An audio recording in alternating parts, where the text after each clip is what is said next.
This is the 40 Thrive Podcast, episode 15. You're listening to the 40 Thrive Podcast, the show created for women 40 and beyond, ready to shake things up. Get exclusive access to expert advice, support, and strategies that will inspire, motivate, and give you the tools to not just survive, but thrive. And now, your host, Jackie McDougall. This episode of the 40 Thrive Podcast is sponsored by Coconu. I first discovered this magical product when hosting the Self-Care Project back in November. I've got to give you a little TMI here, but since having a complete hysterectomy at 35, sex without lube can be awkward and uncomfortable. Yet almost every brand of lubrication I've tried left me stinging and burning. I told you it was TMI. Then Coconu arrived in my life. Their slogan is, have better sex naturally, and I'm here to vouch for it. Silky, gentle Coconu enhances sex in a totally natural way. Coconu's coconut oil-based formula is USDA certified organic. Made from organic oils and coconut water, Coconu lets you follow your bliss wherever it takes you. Coconu, as natural as sex. Get 10% off your order at coconu.com. Use my promo code THRIVE at checkout. Okay, on today's episode, Nina Lorez Collins is here. Nina's the founder of an online forum for women over 40 called Would Virginia Woolf Do? She's written a book by the same title and is interested in issues around female empowerment, sexuality, aging, health, and general well-being. She's a graduate of Barnard College, has a master's degree from Columbia in the field of narrative medicine, and has a long professional background in book publishing, both as a literary scout and then as an agent. She has 4 nearly grown children and lives in Brooklyn Heights. Nina shares the catalyst for creating her Facebook group, originally intended for about 20 of her closest friends, now well over 26,000 women strong. She also shares what she's learned from women over 40 and what the term 40 Thrive means to her. Nina, welcome to the 40 Thrive Podcast. Hi, thanks for having me.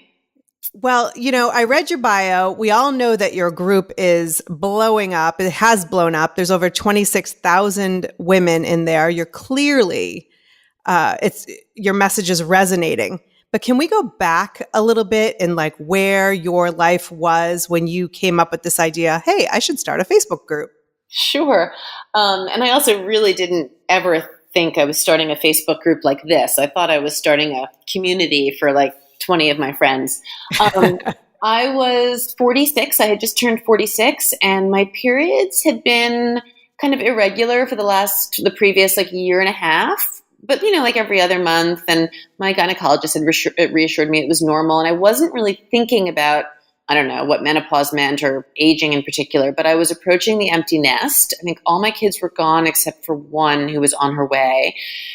And I had recently remarried and was feeling a little, a little uncertain about what the next phase of my life was going to look like, and I suddenly stopped sleeping.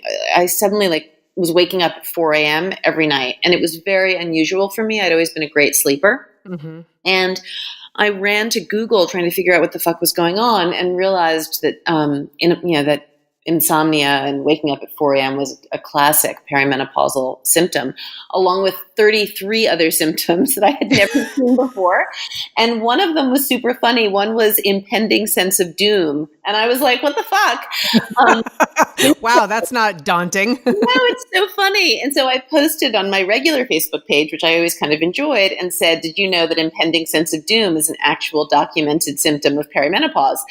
And my girlfriends, my Facebook friends who were women, and I kind of giggled about this and had this little funny thread. And in that thread, we joked that maybe we should create a group where we could talk about kind of in self-deprecating but funny ways all the horrible things that are going on with our bodies about aging. And a couple weeks later, I found myself in a motel room. I was with my kids visiting my son who was in a hockey tournament. And I was feeling that kind of, if you're a middle-aged mom of teenagers, that feeling of being ignored and kind of old and flabby. And I have no idea what you're talking about, Nina. And I was like, you know what? I'm going to start that group. And I just created it. I was literally midnight in a motel room in Minneapolis. And I had never created a Facebook group. I just kind of figured out how to do it. And I called it What Would Virginia Woolf Do? Because that seemed super funny and dark to me because most of my girlfriends are like smart, funny feminists and big readers. And I'd been reading a lot of Virginia Woolf that year. I was in a graduate program at Columbia, and she killed herself in her 50s. It was not meant to be. And now I feel sometimes self-conscious because I'm not trying to make fun of suicide or make light of suicide. It was really just a joke about, should we all just throw in the towel? Right. Had I known it was going to become this and something that I'm trying to really turn into a business, I probably would have called it something else. But that's also the beauty of it is, one of the amazing things about this experience, which I say all the time, is just how unbelievably organic it's been. I've just never experienced anything like it. It's a little bit like the monster that took over my life. And I think, had I done it to create a business and, called it something like, I don't know, Aging Gracefully actually wouldn't have been a bad title, but whatever. Had I called it something intentional, I don't know if it would have happened the way it has. Right.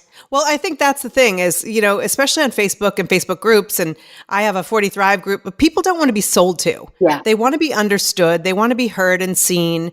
And I think that's what people were really responding to, because it wasn't like, hey, come in this and then buy my book and listen to my podcast. And granted, you have the book and you have the podcast, but later, but yes, you're right. But they are kind of the next evolution of this brand, because obviously women over 40 are desperate for help. Yeah, clearly. What's been the most surprising, not necessarily about the growth and the fact that it's blown up, but what have you learned about women in our phase and age and stage of life that maybe you didn't know? I think everyone would agree that the number one thing we've all learned from each other that so many of us didn't know about and hadn't ever heard articulated was just this really simple issue of vaginal atrophy, vaginal dryness, kind of vaginal pain, pain upon intercourse sometimes later in life, all of which is treatable and manageable and preventable. But it was something, it's really, the group is certainly not just medical. There are a lot of health conversations, but this one issue has been kind of a revelation, I think, for a lot of us. So often when I meet wolfers in real life, like people will want to talk to me about their vaginas, which is kind of funny. So I think that on a very practical level is something we all learned, that as women get older, our bodies dry up a little bit. Vaginal discomfort is not uncommon. It's very treatable. For some reason, our doctors don't warn us about it. And so a lot of women suffer in silence and are embarrassed and think it's just them. And it's so not just them. On a million other levels, there have been so many things we've learned. How common sexless marriage is. And another thing that people really don't talk about, and I wish they were more open about it, but of course it's very hard for privacy issues, is all the difficulties our teenagers go through, like late teenagers into college, and how terrifying it is, drugs, depression, anxiety. It's a very hard thing to talk about because you have to protect the privacy of your kid. But at the same time, it's you need help, you need resources, you need to know how to deal with it. You're suffering yourself from so much fear and shame around it. So we've created a safe space for the most part where women can get some answers and get support. Let's go back to that for a second. So I've never seen anywhere where women are so willing to share some of the most intimate details of their lives. And sometimes I wonder, do they realize that anything can be screen grabbed? Nothing's private, right? We teach our kids, nothing you put online is actually private. There's so many opportunities for people to, to share it. Absolutely. So what do you think it is that you provide that give people this? I'm sure they're very smart women. I've seen some whip smart women in your group talking about things that are way above me, but at the same time, talking about things that we're all going through in such a way that they feel totally safe. Yeah. I think it's a combination of things. I do think, like any organization group, right, the kind of ethos or the vibe comes from the top. And I am someone who really believes in the power of telling our stories and being vulnerable to kind of reduce and eliminate shame. I think the feeling of the group and the way I want it to be is very genuine, and that comes across. And my own ability to be super vulnerable and honest has allowed other women to do it, which is amazing. And then I think also because of the way it started, and it was small and secret, and it was a lot of people I knew in the beginning, we all created this this feeling of a safe room.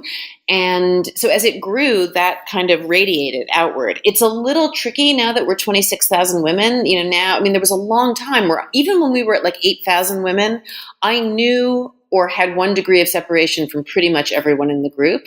Now, of course, that's not the case.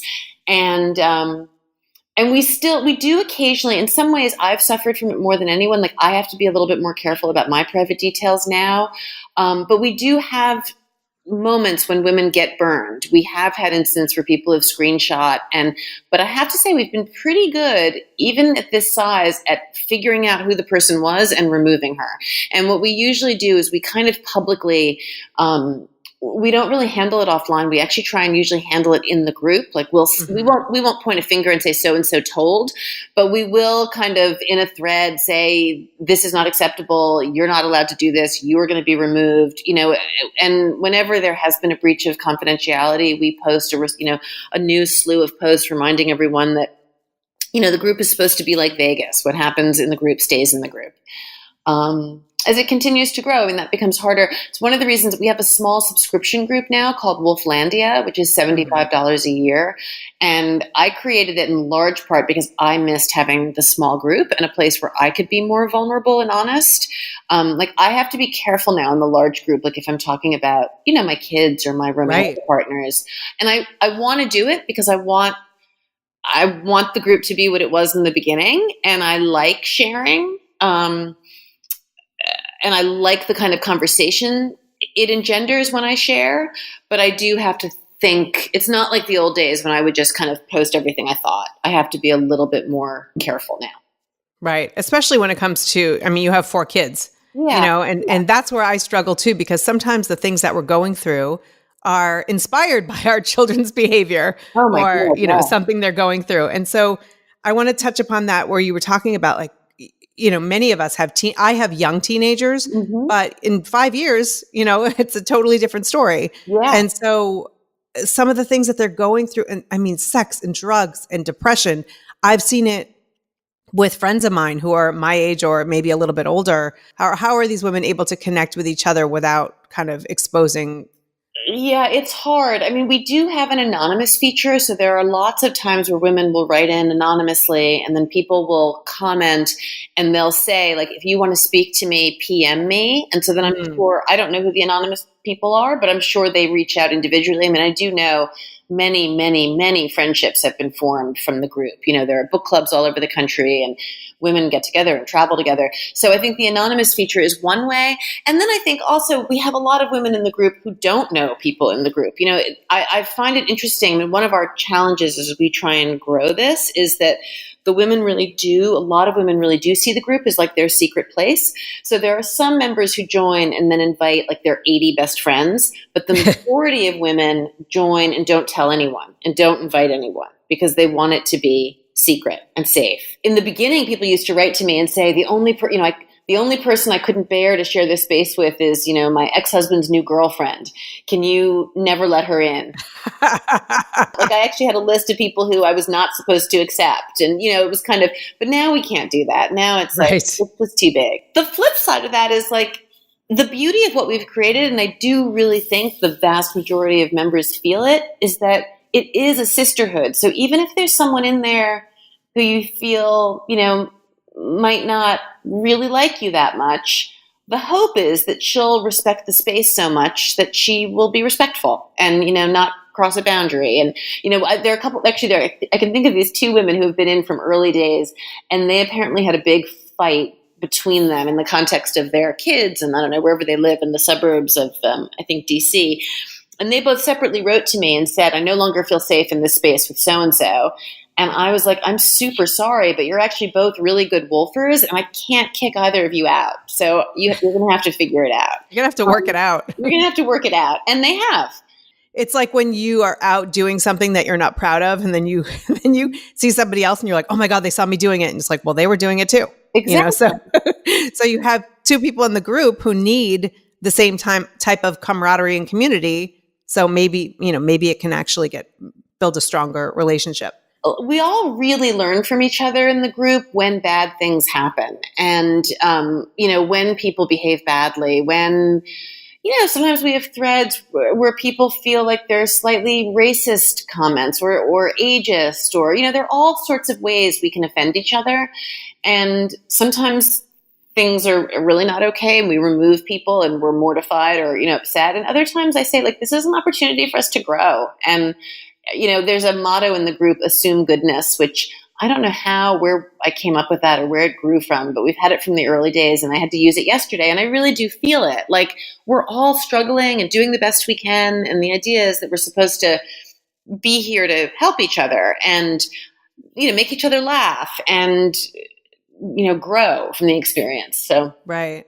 Well, it's so interesting because if you look around online, the last thing people are doing is assuming goodness when we're jumping at the chance to right every wrong that's ever been, said online. Yeah. So it's amazing to kind of like flip the script a little bit on that when you get into this group, because you're still online, you're still in that place where you're like ready to pounce, but at the same time, that's not allowed here. That's not the way we're going to, really approach things here. And it does happen. Like, people will join the group and behave that way. And we've had a few women where I've just had to, actually, we've had women who've come back to me and said, thank you so much for not kicking me out when I behaved badly. Like, one thing people have to learn, sometimes they have to come into the group and like be quiet for a while and just hang out and see how we, what our tone is. And then they kind of get it and behave accordingly.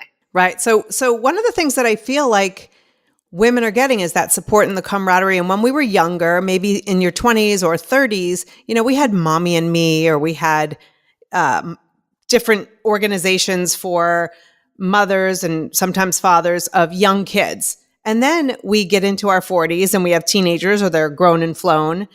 The community that you built online can provide what those groups used to provide. Yeah. Because I think we're so isolated and we're so lonely and we feel like we're going through this stuff alone, and we're not necessarily in the kindergarten class connecting with another mom or whatever it is that we're doing, or we're working full-time jobs and we're doing our thing. So I feel like this time in our lives can be extremely isolating.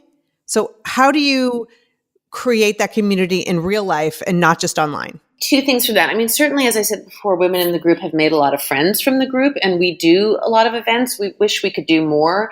We do most of our events in New York, where I'm based, but we have some in LA, and we have a Wolfer book club. So we have a main group called What Would Virginia Woolf Do? And then we have like 32 subgroups. So there are regional groups and subject groups, all Wolfer X. So like Wolfer Money Matters, Wolfer Twin Cities, Wolfer Florida. Right. So in the local groups, women often organize get-togethers, which is great. For me, in some ways, I don't actually feel so isolated. I mean, I have a lot of really close friends I adore. I think the group almost serves a slightly different function. I often say, like, it's interesting when you're going through something in your own life. At this point, we're old enough. We kind of know which friends are going to say what and how that conversation is going to play out when you have a certain crisis. Like if someone's cheating on their husband, or worried about that novel she can't finish, or whatever, having a hypochondriac moment, or and when you go into the group, with your question, you get answers that are unexpected, and they also feel unbiased, and in a lot of ways they're more helpful, which really, really surprises me. I mean, I was never someone who thought I would look to an online community for support, but I think a lot of us feel this way, that we can go in the group and ask a question, and the answers can be just as helpful, if not more helpful than in real life, which is interesting. So it doesn't mean you don't want your real life friends, but right. It's a different bonus. It's interesting. That's such a great point, because sometimes you have those certain friends and one of them's always going to tell you that you smell like roses and you're amazing no matter what you're doing and how ugly the moment gets. Yeah. And then you have another one who'll call it like she sees it. But in the group, these people don't necessarily have those ties. They don't need to please you. They don't want to you know, The best example of that is the famous "Am I an asshole?" thread. About a year and a half ago, I posted. I was married. I've since gotten divorced, but I was married to my second husband, and it was a short marriage, and it wasn't going particularly well. And we had a dog, my dog, from before we got married, and I wanted to get a second dog, and he didn't. And I really wanted one, and he really didn't want one. And I posted and said, I'm married, and I want a second dog, and like a lot of us, like I more than pay my fair share, and I do most of the work around the house anyway. So I'm wondering if I should just get one. Am I an asshole? I thought it was like a throwaway thread, like no one would really care, but it was incredibly engaged. And a lot of women were like, yeah, you're a total asshole. Why would you do that? If he doesn't want a dog, why would you get one? Other women, were more kind of seeing it a little bit my way. They were like, it's not really nice of him. He's not committing to you. He should, he'd love the dog anyway. Maybe you should just go ahead and do it. I ended up not getting the dog, and I ended up divorcing him. But it was an interesting thread. It was surprising, and it was good that people could be like, yeah, you're really, being a jerk. Right. And that's amazing, because your friends would probably be like, no, I totally get it. The kids are out of the house, and you should get that second, it wouldn't have been as helpful, for sure. Right. So let's talk about the book. So was the book always in your head, or was it kind of based on the success of the group? The book was not in my head at all. In fact, I'd never written a book, and had been trying unsuccessfully, and still trying unsuccessfully for years, to write a memoir that's largely about my late mother, who was a very talented filmmaker and playwright. And so I'd been struggling with this literary memoir. And I started the group, and the group took off, and basically just started taking up all my time pretty much right away. Like, I was really on there because I was the only moderator for the first year. Now we have a team of moderators. But so from pretty much, 2 or 3 months in, I was like on my phone constantly, and my kids, my husband at the time thought I was crazy. And so I started to think about what I could do to justify all this time on Facebook. Should I be having some events? Would that bring in some money? What would make it feel not just like a really silly hobby, and like a little more legit? And I decided, I came from the world of book publishing. I was a literary agent and a scout for many years. And I thought, well, maybe I should write a book. By the time I sold the book, the group had been in existence for a year, and it was full of really exciting, engaging, funny conversations. And it was clear to me what women wanted to talk about. And I suddenly had like a vision for, I could write like a funny kind of what to expect when you're expecting for menopause, was really the idea. Right. And I sat down and wrote the proposal. And unlike the torturous memoir I've been working on for years, it just ended up being a really easy and fun project. And I wrote the proposal, and I sold it. And then I wrote it quickly. I think I delivered it in like 9 months. And then it came out in April 18. It's called What Would Virginia Woolf Do? And Other Questions I Ask Myself as I Attempt to Age Without Apology. And it's kind of part memoir, part resource. Like, it's divided up into kind of obvious chapters like sex, empty nest, work, money, kids, body, health. And then each chapter starts with kind of a funny anecdote from my own life, and then launches into advice from experts, my friends, some voices from wolfers, so all sorts of stories. It was fun. It was really fun to write.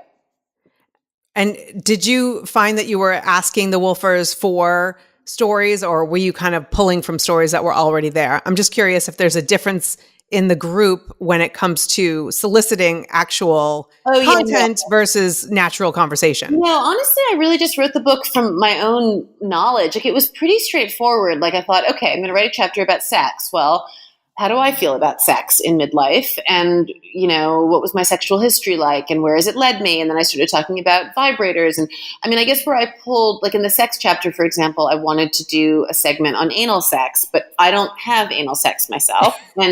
But a lot of my friends really do and really like it. So in that case, there's a writer named Toni Bentley who's written a really well-regarded book called Surrender. So I quoted her, and I quoted some friends. And so there were times when I might, or like say I was writing in the body section, I was writing about heart disease. I quoted some doctors, and then I might have remembered a story in the group where someone had talked about heart disease. And then I would just write to that woman directly and say, do you want to give me a quote about this? And then I would get her permission and quote her.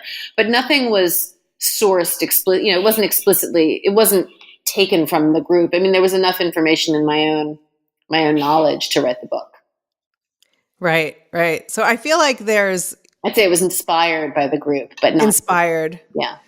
But I feel like there are so many people out there outside of your group and my group who kind of see women over 40 or over 50 as just this community. Like we're all the same because we've hit a certain age versus because when you talk about sex, I know women who are having more sex and better sex than ever in their, mid to late 50s. They're having a blast. There's no kids around to walk in. They're just it's this sexual awakening. And then other people who haven't had sex and are married or coupled and they haven't done it in years. Yeah. And so for us to kind of try to serve these women at this age and stage, but to expect that they're all the same is a huge disservice. So I love that you don't come from that. You don't come from we're this age and now this is how we live. We're all still unique, different people with all of our own experiences. Absolutely. I mean, I think it's a good point you make. I mean, it's interesting. Where do we come together? The places where we come together, I think what I see in my group all the time is just, we've learned, I mean, I hate to use the word empowering, but it has been really empowering to realize how much kind of wisdom and strength we all have. That, I think, is something we have in common. We've lived a long time. We know a lot. We have a lot of experiences. We have a lot of resources. We really have a lot to offer each other. But no, our experiences are widely varying and we learn from each other. And I think that when you have women from so many different backgrounds and with such different experiences, you're absolutely right. The common ground is we've lived a lot of years and we know some things. Yeah, for sure. And so, we need to respect ourselves and each other. But how do you kind of serve this group understanding that, I mean, I struggle with this where it's I'm very much let's just balls to the wall. Let's make this happen. This is our time. My experience specifically, I have 3 kids, 12, 13, and 14. And so I'm out of those baby years, but I'm not necessarily white knuckling the bed because I'm waiting for somebody to come home with the car yet. Right. So I'm in this real sweet spot, I feel in parenting because and I'm not fooling myself that it's going to change and morph and become whatever it is. But I find myself to be more of that cheerleader type versus the one who's hey, this is my experience. I haven't had sex with my husband in 2 weeks or whatever it is. So I love that you kind of come at it willing to give more of your vulnerability, more of your shit to the group. So that way it inspires them and encourages them to give it as well. Yeah, I don't know. People ask me all the time why I'm comfortable doing that, or, I'm sure people think it's weird, but I just don't. I mean, I just feel like life is complicated and messy for all of us. And there are ways in which I'm really lucky and fortunate and ways in which I'm really not. And, ways I'm talented and ways I'm not. And I feel like that's true for everyone. And we're all better off if we acknowledge it instead of feeling inadequate all the time or ashamed or, worried or so. Yeah. So I'm really extremely comfortable just saying what my truth is all the time. I really don't have any secrets, and that's fine with me. Yeah, it's funny because I thought I was the same until I talked to you, and then I realized, wow, you're kind of guarded, about myself. I'm I don't think I'm nearly as open as I thought I was. That's really funny. I feel maybe I'm strategically open. I give enough that people think, oh, she's open, but not so much, so. I wonder all the time, what would I keep secret if I wanted to keep a secret? I'm kind of trying to, so it is somehow just the way we're wired. I think these things, I have many flaws. It's not but for whatever, that's just something that feels easy to me. Yeah. I think when I get quiet or not as open is usually when it involves someone else. Yes. Well, I have had to learn. I think when my kids were little, I was more open about my kids. So I have definitely gotten strategically careful about them. I do not tell their secrets anymore. I did sometimes when they were little, and it was really wrong. Oh God, I was a mommy blogger. I told everything. Oh yeah, it was not fair. So I've come to really, and same actually with my, I'm in a new lovely romantic relationship with someone, and I don't talk about, I'm really very careful about how I talk about him because I've now become somewhat of a public figure more than I was 10 years ago. And it's just not fair. So in that sense, I'm more careful. I wouldn't, if I got chlamydia from my boyfriend, I probably wouldn't tell the group and because I was scared of him, whatever. But maybe we should make it clear that you did not get chlamydia from your boyfriend, just in case anyone's, just in case he's listening. Definitely did not. Well, I'm the same way with my, I've been married for 16 years and I am the same way with my husband. Like I don't talk about him a lot, even though he's most of my life, but I don't necessarily talk about his business. So I talk about marriage in general, just like parenting in general. I realized when I was blogging and doing all that, mom blogging stuff, that I got to a certain age where my kids got to a certain age where I realized these are no longer my stories. Mm-hmm. These are their stories and they should have the right to tell them or not tell them. Yep, I agree. When it comes to my own, battles and health stuff and experiences and upbringing and all of those things, I feel like I'm wide open. But then when it comes to like the private details of those around me, I get like, oh, I have to be private, And it's true. It's completely true. And in some ways it's too bad. I mean, I'm sure like you, I have 4 kids, so I've seen a lot with my kids. And I feel like there's a lot that I could tell people that would actually be helpful and reassuring and interesting and funny. Like it's very good material, all that kids, right? But it's just off limits. So that's, yeah. Well, I guess we have to do that in the old school way and just do it over drinks with girlfriends, right? Yeah, exactly. So back to your question about, the difference between in real life, that's when your girlfriends in real life are great because you do want to talk about that stuff and you can with them. Exactly. Real quick, I want to talk about your mom because you, Kathleen Collins, your mom was a trailblazer when I was doing a little research on you, and you kind of keep her legacy alive through her website and through other projects. Can you tell us a little bit about her? Sure. So, I was raised by my mom, who was a single Black mother. She was raised kind of like in a bourgeois Black family in Jersey City. She was the second, I think, Black woman to graduate from Skidmore. So she grew up in a, kind of intellectual middle-class family. Was expected to be a school teacher and instead she was an activist. She worked in the civil rights movement for SNCC when she was young, and she wrote speeches for Martin Luther King, and then she became an artist. So very early on, before I was born, she started working in film and started writing plays and was married to my father, who was white. He was also a filmmaker at the time. They got divorced very early when I was a baby, really. Although I had a younger brother, but they officially divorced when I was 5 or 6. So she raised us alone, and she was really kind of a struggling artist. She got a great job when I was 5 teaching film production and theory at City College in New York. So that was kind of how she supported us. And throughout my childhood, she wrote 6 or 7 plays and 6 or 7 screenplays, and she wrote a collection of short stories that were not published in her lifetime. And she ended up making 2 movies. One is called The Cruz Brothers and Miss Malloy, and then a feature called Losing Ground, neither of which were released in her lifetime.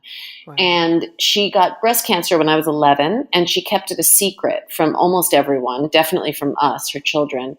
Had a couple recurrences, and then died when I was 19, having let me know that she was sick only 2 weeks before she died. Oh my gosh. Which was really horrible. Yeah, I was a sophomore at Barnard and I was doing a year abroad because I had a boyfriend in Vienna, and she called me home and said, I'm sick. And I came home and she was dying. And she left me instructions to become my brother's guardian. I had kind of a not great father and a not great recent stepfather, neither of whom kind of took on the challenge. And so I became my brother's guardian, and he's now an adult and very successful and happy. And it all has, kind of worked out, but it was very, very hard. And so basically when she died, I knew she was an artist, and I knew that she was really talented, and I knew that she was kind of somewhat known and admired in small Black intellectual circles, but she had never had any real success. And I put all her stuff in a trunk, and really never looked at her work for like 20 years. Basically, it was just really too painful. Like whenever she left a lot of letters and a lot of diary entries, and I had kind of gathered everything and kept it and took it with me as I moved and grew up. Alfred, my stepfather, and I were her literary executors when the estate was handled. But there was no real work to be done with her work because no one was interested.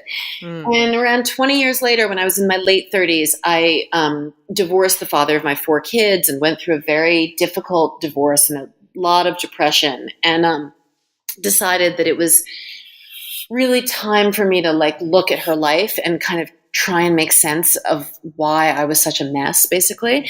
And I took out this trunk and started reading her work and was really blown away by it, and really discovered I had never read these short stories. I had seen this pile of stories, but I'd never read them. And the stories were really incredible and the plays were really incredible. And so I started to write this memoir that I've talked about that I'm still not finished with. And around that time, there was some interest in losing ground from a professor at Yale, and this lab where the original films were held in canisters was closing, and they wanted me to do something with these disintegrating films. And so I ended up making the decision to pay to have both films restored, digitally restored. Wow. Which I thought I was really just doing for my family and for whatever remote, academic might be kind of interested. But I really thought it was just a personal, I felt like I was doing something for my dead mother. And so I had the films restored, and I found a distributor, a company called Milestone Films that specializes in kind of resurrecting lost artwork, lost films. And they said they would, make it available on DVD. And I really thought that my work was done. This was 2014, I think. And then the film was invited to be in a film festival at Lincoln Center, celebrating independent Black filmmakers in New York in the late 80s. And it just blew up. The New Yorker reviewed it and called her a genius and said that had the film been released in her lifetime, it would have changed film history. And wow. Yeah, it was really amazing. She was the front page of the Times art section, and she just got a ton of attention. And so then the film played all over the country and in Europe for a year. And at that point I thought, oh, well, now that Losing Ground has been so successful, I probably can get these short stories published. And I dug them out of the trunk and dusted them off and figured, did some editing and figured out a title and sent them off and sold the collection to Echo, which is part of HarperCollins. Mm-hmm. And again, really didn't have any expectations, but kind of thought this is so, I was thrilled. I was like, this is so amazing. My mother's stories will exist in this paperback book. And then those were incredibly well reviewed. The collection's called Whatever Happened to Interracial Love, and she got great, great reviews. And so then this year I published a collection of selected works. So I pulled together a couple plays and a couple screenplays and an excerpt from a novel that she never finished, and some letters and some diary entries. And that just came out in February 2019, also to phenomenal reviews in the Times and the New Yorker and all over the place. So it's really been an amazing story. She's now really part of the Black canon. And actually, we're about to sign an option offer with for one of her really early screenplays with a super, super talented Black actress director. So it's an amazing, amazing thing. I don't even really know what to make of it. It's so hard to imagine, this is my mother and I grew up with her in the 70s and 80s, and then she died in 1988, and now it's 2019 and her daughter lives in Brooklyn and has made her kind of famous, and the whole thing is just weird. It's crazy, but what an amazing gift you have given her. Yeah, and I'm just so glad people can she really is also, it's very easy for, sometimes people think, oh my God, I did such an amazing job. The truth is the work is really extraordinary. The movie is, particularly for Black women to see Losing Ground and to read these stories, I think it must be mind-blowing, because she's very, she writes a lot about sex and intellect. It's kind of, all her work is kind of about arty intellectuals and romantic love and sex. And it's kind of funny and really, really smart and kind of poetic writing. And I just think at the time, it's no real surprise it wasn't released or published. It was no one had seen the world wasn't ready for her yet. That's right. And even now, it's just the perfect time, really, for her to be released. So yeah, it's amazing. That is so amazing. And so do you think that so my mom died at 39. I was 3 also of breast cancer. Oh, I'm so sorry. And I have the BRCA gene. I don't know if you've gone through all that testing. I have. I don't have the BRCA gene. I'm so that's good. sorry. Well, I'm so glad that you don't. So, but I've had all my surgeries and I'm good. I'm better than ever. Right. But I know that my mother's death has a lot to do with why I do 40 Thrive, because I feel once I passed the age that my mother was when she died, I felt like I was on bonus time. I felt like, oh, this is the time I'm supposed to do great things, because she didn't get that chance. I don't know, just my head was all spinning with opportunity. And so do you feel like your mom's death at 46 has kind of helped or hindered you when it comes to working with women over 40? That's so interesting. It's really interesting to me to hear your perspective of it. Mine, I guess, is similar but slightly different. So I realized when I was on my book tour last year, it had not even occurred to me that I started the group when I was 46, which was the same year my mother died. Right. And the way I see it is I didn't suddenly feel like, oh my God, I have to do all these things. But I didn't until I was 46, even though my mother was dead, I always kind of had her in front of me. Like I had this idea of what a woman looked like at 36 and 38 and 42 and what her life might be like. And I was in some not so good ways replicating her life, I think, becoming a single mother, a lot of violence and adultery in my life and hers. I was I think I've been probably a better mom, but a slightly disconnected mom, a little bit like she was. So I could kind of see all the ways that I was like her. And suddenly at 46, I didn't have a model anymore. And it was incredibly freeing in a surprising way. I felt like, okay, I don't know what this is going to look like, but in some ways I felt liberated by it. I mean, I'm always totally burdened by sadness of her loss. So I was surprised by how that felt. But I also didn't have any models. And I think completely subconsciously, in a lot of ways, I created the group to create a huge room full of women who could be my models and tell me, and support me and kind of be my mothers. I mean, that's really what I've done. It's weird. 26,000 moms you have. That's a lot of moms. I think I just looked at 39 as the end point. Like that's when the party was over, and that's where, and so when I was 34 and found out I had the gene, and then I had a lump and I had surgeries, and I had 2 babies under 2, and I felt like it was a second chance. So as much as it was hard to go through, it was an opportunity that she hadn't received. That's amazing. Yeah. I think I did spend my 20s and 30s and into my 40s petrified all the time that I would get breast cancer. So I didn't have the experience you had, and I'm so sorry you had it, but I was always so scared that was going to happen. And there is something about, even now, my mother's breast cancer was hormone receptive and was premenopausal.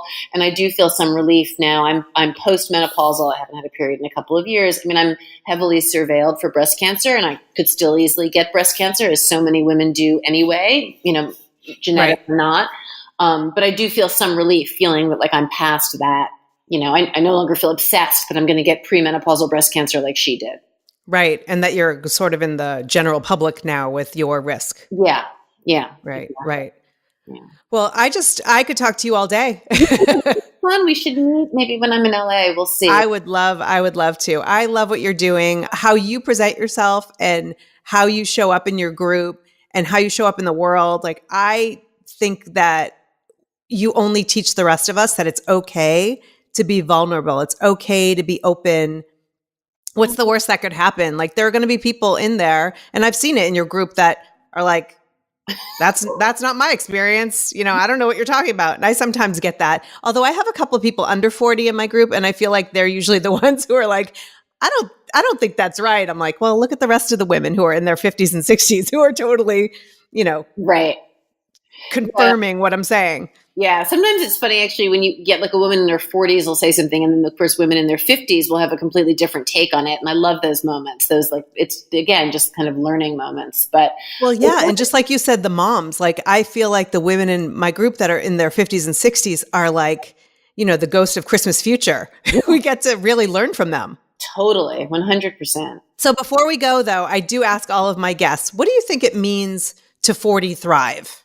I think it means to kind of have more courage, probably, and to, really be able to look at how much wisdom you've acquired, and I don't know, set goals for doing more as we get older.